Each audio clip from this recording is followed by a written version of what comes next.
Hello friend, welcome to my channel English study platform. आज हम एक और मज़ेदार कहानी पढ़ेंगे। साथ के साथ में मैं आपको हर वर्ड का मीनिंग बताऊंगा और ग्रामर के रूल्स को भी काफ़ी अच्छे से एक्सप्लेन करके समझाऊंगा। तो आप लास्ट तक वीडियो को देखना। आपको नई नई वोकैब सीखने को मिलेगी, साथ के साथ में ग्रामर में भी बहुत कुछ सीखने को मिलेगा। यदि आप बिल्कुल भी इंग्लिश पढ़ना और बोलना लिखना नहीं जानते तो आप आसानी से सीख सकते हो। शुरू करते हैं। कहानी का टाइटल है द कारपेंटर्स कैमल्स, यानी कारपेंटर के ऊंट। यहाँ पर अपोस्ट्रोफी लगा हुआ है। अपोस्ट्रोफी ऑफ प्रीपोजिशन का सेंस देता है, यानी का, के, की का। तो यहाँ पर किसका सेंस दे रहा है? वो के का, यानी बढ़ई के ऊंट। बढ़ई कौन था? उज्जवल का। उज्जवल का सब्जेक्ट हो गया, वो यानी वर्ब हो गई यहाँ की। पहले हम पूरा हिंदी अर्थ देखते हैं, उसके बाद में हम ग्रामर समझते हैं। उज्जवल का वॉज अ पुअर कारपेंटर। उज्जवल का एक गरीब बढ़ई था। हु लिव्ड, जो रहता था, इन द सिटी ऑफ नगर, नगर नामक शहर में, या फिर नगर नाम के शहर में। अब देखो लीव क्या है यहाँ पर? ये लिव्ड क्या है? लीव की सेकंड फॉर्म है, बी टू है। हु क्या है यहाँ पर? रिलेटिव प्रोनाउन है। रिलेटिव प्रोनाउन और वर्ब, जो भी रिलेटिव प्रोनाउन के बाद में वर्ब यूज की जाती है वो हमेशा इससे पहले आने वाले नाउन के अनुसार यूज की जाती है। देखो रहता कौन था? तो कौन रहता था? कारपेंटर रहता था। तो वर्ब किसके लिए आई है यहाँ पर? कारपेंटर के लिए। तो ये चीज आप ध्यान रखना। ही वर्कड वेरी हार्ड, वह बहुत अधिक कठोर परिश्रम करता। यट, फिर भी, could not make both ends meet, फिर भी वह मुश्किल से अपना गुजारा बसारा नहीं कर सकता था।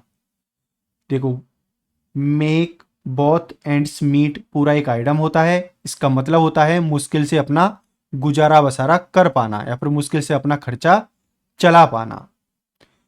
ही सॉ, उसने देखा, दैट की मैनी ऑफ हिज फ्रेंड्स, उसके बहुत सारे दोस्त, हु वर कारपेंटर्स, जो बड़े ही थे, made a lot of money, बहुत ज्यादा पैसा बना रहे थे, या फिर बहुत ज्यादा पैसा कमा रहे थे।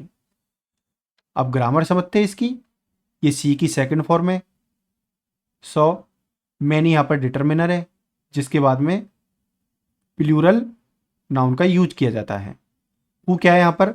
रिलेटिव प्रोनाउन है। जो बर इसके बाद में वर्ब आई है वो किसके अकॉर्डिंग आई है? फ्रेंड्स के अकॉर्डिंग, क्योंकि फ्रेंड्स क्या है?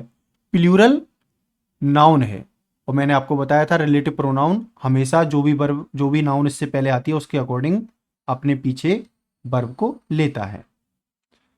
मेड क्या है? ये मेक की सेकंड फॉर्म है। तो मेड किसके लिए आया यहाँ पर? फ्रेंड्स के लिए आया है। ए लॉट ऑफ मनी, बहुत ज्यादा पैसा कमा रहे थे। तो कौन कमा रहे थे? फ्रेंड्स कमा रहे थे। और ए लॉट ऑफ क्या है यहाँ पर? ए लॉट ऑफ है यहाँ पर एक डिटर्मिनर। इसके बाद में हम अनकाउंटेबल नाउन और काउंटेबल प्लूरल नाउन का यूज करते हैं। वट, लेकिन, ही रिमेन्ड पुअर, वह गरीब का गरीब बना रहा। सो, इसलिए, ही लेफ्ट नगर, वह नगर को छोड़कर चला गया। एंड ट्रेवल्ड, और यात्रा की, टू ए डिस्टेंस लैंड, एक दूसरे देश के लिए, या फिर एक दूर दराज स्थान के लिए। विथ हिज वाइफ, अपनी पत्नी के साथ। ही बिल्ट, उसने बनाया, ए स्मॉल हाउस, एक छोटा घर। एंड लिव्ड देयर, और वहीं पर रहने लग गया। ये बिल्ड की सेकंड फॉर्म है, BUILD। वन डे, एक दिन, ही वॉज वॉकिंग, वह चलकर जा रहा था। थ्रू द फॉरेस्ट, जंगल में से होकर। इन सर्च ऑफ वुड, लकड़ी की तलाश में। इन सर्च ऑफ का मतलब होता है की तलाश में। फॉर सम फर्नीचर, कुछ फर्नीचर के लिए। वह, जब, इट स्टार्टेड रेनिंग, जब बारिश होना शुरू हो गया। सो, इसलिए, इट टुक शेल्टर, उसने शरण ली। इन ए केव, किसमें? एक गुफा में। इनसाइड द केव, यानी गुफा के अंदर। ही वॉज सरप्राइज, वह आश्चर्यचकित हुआ। टू सी, देखकर। देखो टू के बाद में हमेशा वर्ब की फर्स्ट फॉर्म का यूज किया जाता है। बाकी सभी प्रपोजिशन के साथ में आईएनजी फॉर्म आती है, क्योंकि प्रपोजिशन के बाद में हमेशा ऑब्जेक्ट ही आता है, इसलिए आईएनजी फॉर्म जीरेंड बनकर नाउन बनती है। ही वॉज सरप्राइज, वह आश्चर्यचकित हुआ टू सी देखकर ए फीमेल कैमल, यानी जो एक मादा ऊँट थी या फिर जो मादा ऊँटनी थी, नर्सिंग यानी पिला रही थी, हर काफ अपने बच्चे को क्या पिला रही थी, वो दूध पिला रही थी। देखो नर्सिंग क्या है यहाँ पर, नर्सिंग है प्रेजेंट पार्टिसिपल। देखो प्रेजेंट पार्टिसिपल और पास्ट पार्टिसिपल इनका यूज कब कब होता है, इसको हम थोड़ा सा समझते हैं। देखो प्रेजेंट पार्टिसिपल का यूज कब किया जाता है, जिसके साथ में प्रेजेंट पार्टिसिपल को लिखा जाता है, यदि उस काम को वह खुद कर रहा है तो हम प्रेजेंट पार्टिसिपल का यूज करते हैं, यदि वही काम उसके ऊपर किया जा रहा है तो हम पास्ट पार्टिसिपल का यूज करते हैं। तो कैमल खुद दूध पिला रहा था या फिर उसको दूध पिलाया जा रहा था, तो कैमल अपने बच्चे को खुद दूध पिला रही थी, तो कौन सा यूज करेंगे हम, प्रेजेंट पार्टिसिपल यानी आईएनजी फॉर्म। ही रियलाइज, उसे महसूस हुआ या फिर उसे लगा, दैट की she had been separated from a caravan, कि वह अलग हो गई है या फिर बिछड़ गई है एक कार्बेन यानी एक काफिले से। कार्बेन होता है काफिला, और इसका दूसरा मीनिंग भी होता है यात्रियों का एक ऐसा समूह जो रेगिस्तान से होकर गुजरता है। और देखो हेड के साथ में वर्ब की थर्ड फॉर्म में बीच में बीन लगा हुआ है, तो ये कैसा हो गया, पैसिव हो गया। किसका पैसिव हो गया, पास्ट परफेक्ट का।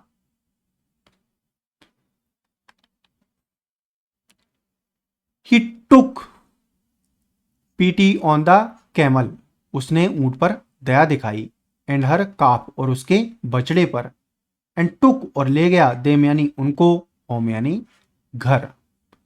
ही केयर्ड फॉर, उसने उनकी देखभाल की, देम यानी उनकी, लाइक हिज चिल्ड्रन, अपने बच्चे के जैसे। He also went to the nearby forest, वह पास के जंगल भी जाता था, एंड ब्रॉट और लाता फ्रेश लीव, ये ब्रिंग की सेकंड फॉर्म है, एंड ग्रास यानी घास फॉर द कैमल, ऊंटनी के लिए। उज्जवल कास वाइफ यानी उज्जवल का की पत्नी। देखो अपोस्ट्रोफी एस काके की का सेंस देता है, यहां पर का सेंस दे रहा है कि उज्जवल कास वाइफ यानी उज्जवल का की पत्नी। वॉज एन इंटेलिजेंट वुमेन, एक बहुत चतुर महिला थी या फिर बुद्धिमान औरत थी।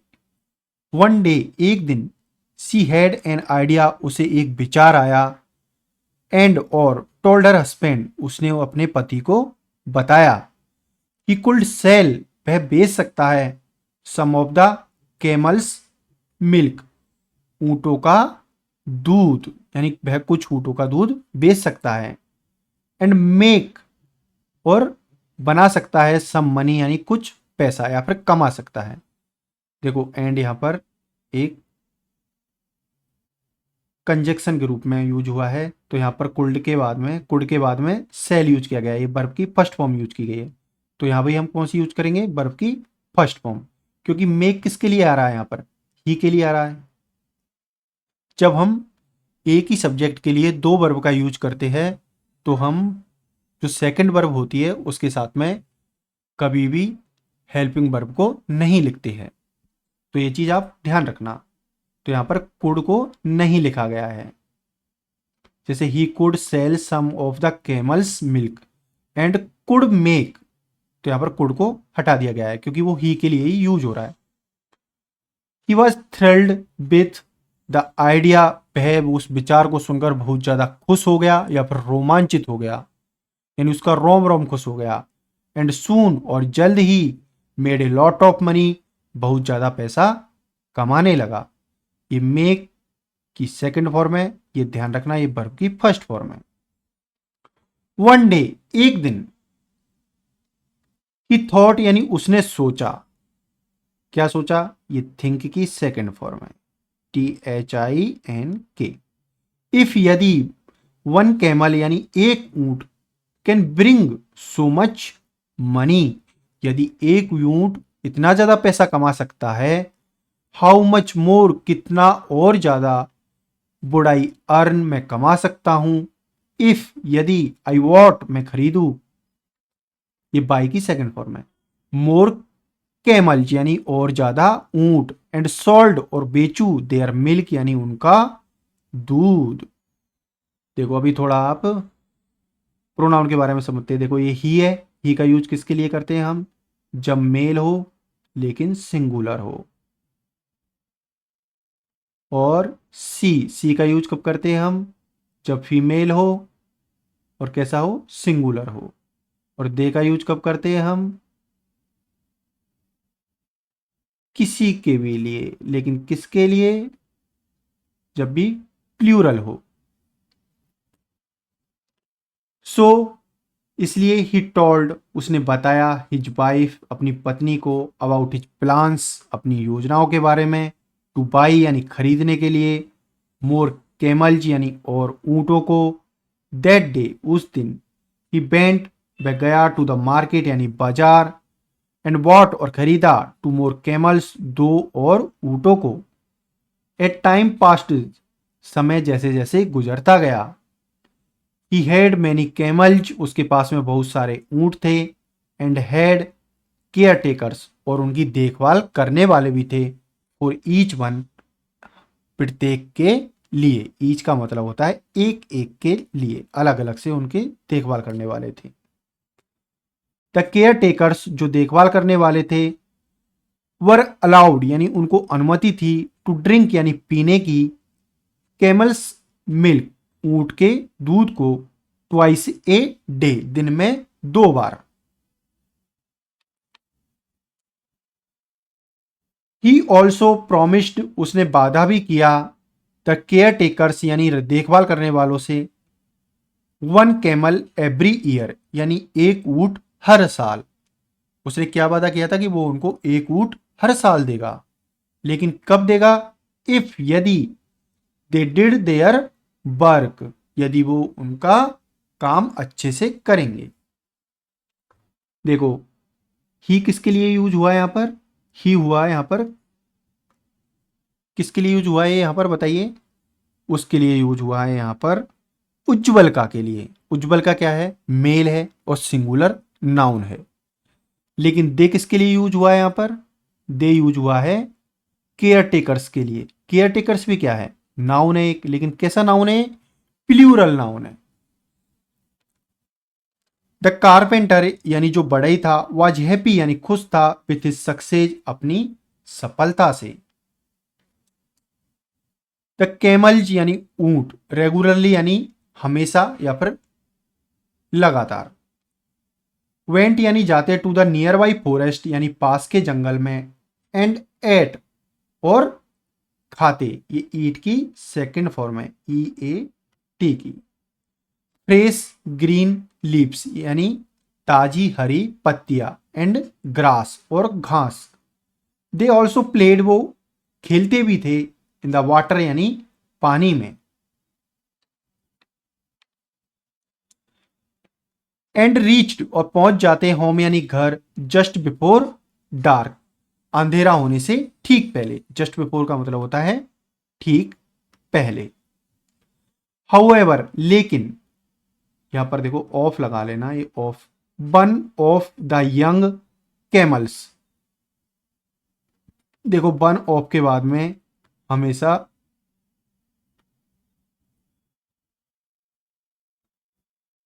प्लूरल नाउन का यूज किया जाता है, लेकिन वर्ब कैसा आता है? वर्ब आता है हमेशा सिंगुलर। तो ये चीज आप ध्यान रखना, और मैंने सब्जेक्ट वर्ब एग्रीमेंट पढ़ाया हुआ है तो आप उसमें देख सकते हो। One of the young camels यानी उनमें से एक ऊंट, जो एक जवान ऊंट था, वाज स्टुअर्न यानी जिद्दी था, एंड स्टेड और रुका रहा, back after the others had left जब दूसरे छोड़कर चले गए उसके बाद भी। दो यानी हालांकि, द अडल्ट कैमल्स यानी जो वृद्ध ऊंट थे, मेड हिम अंडरस्टैंड उसको समझाया, ही रिटर्न वह लौटा, ओनली लेट एट नाइट समझाने के बाद भी रात को देरी से वह लौटा। वंस यानी एक बार, ए लॉयन यानी एक शेर, प्रोलिंग इन द बुशेस, प्रोलिंग का मतलब होता है घूम रहा था अपनी किसकी तलाश में, शिकार की तलाश में। इन द बुशेस यानी झाड़ियों में। नोटिस्ड यानी देखा, दैट की यंग कैमल यानी जो जवान ऊंट है उसको देखा। एंड और डिसाइडेड निर्णय लिया टू ईट हिम उसको खाने का। सो इसलिए द नेक्स्ट नाइट जो अगली रात थी उसको द लॉइन जो शेर वेटेड यानी इंतजार किया इन द बुशेस यानी झाड़ियों में टिल जब तक द अदर्स कैमल जो अन्य ऊंट थे रिटर्न यानी लौट नहीं गए। ही यानी वह, देन उसके बाद, पाउंस्ड यानी झपटा ऑन द यंग कैमल जवान ऊंट पर and had him for dinner और उसे अपना भोजन बना लिया। अब देखो यहाँ पर थोड़ा सा एक समझाता हूं मैं आपको। यहाँ पर अदर आया है और अदर के बाद में यहाँ पर पिल्लुलर नाउन आई है, लेकिन यहाँ पर अदर्स को डायरेक्ट पिल्लुलर लिखा गया है।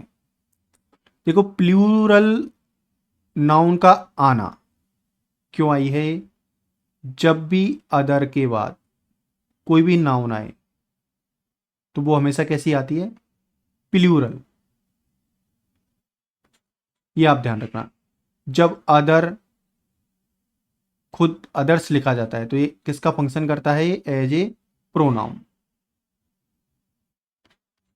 अदर्स का मतलब होता है जिसके बारे में पहला बोला गया है जिनके बारे में, और जो बाकी बचे हुए हैं वो। देखो इसमें बोला गया है one of the young camels यानी उनमें से एक जो जवान ऊंट था, वाज स्टुअर्न यानी जिद्दी था, एंड स्टेड बैक और वापस रुका रहा, आफ्टर द अदर्स। अदर्स का मतलब है उस एक को छोड़कर बाकी सारे चले गए, हेड लेफ्ट यानी छोड़कर चले गए। तो ये चीज आप ध्यान रखना। इसके लिए देखो हम ऐसे भी लिख सकते हैं द अदर हेड। तो इसको हमने सिंगुलर लिखा है। सिंगुलर लिखने का मतलब क्या हुआ, जब दो लोग होंगे तब हम द अदर लिखेंगे यानी सिंगल के लिए। या फिर हम ऐसे भी लिख सकते थे all the camels stayed back after the other head left. Other का मतलब हुआ वो एक छोड़कर चला गया, उसके बाद भी दूसरे बहुत सारे वो रुके रहे। तो आप ये चीज़ ध्यान रखना। And thank you so much for watching this video. Please share this video with your friend and subscribe my channel and put your comment in comment section whether you like it or not. Thank you so much. Have a nice day.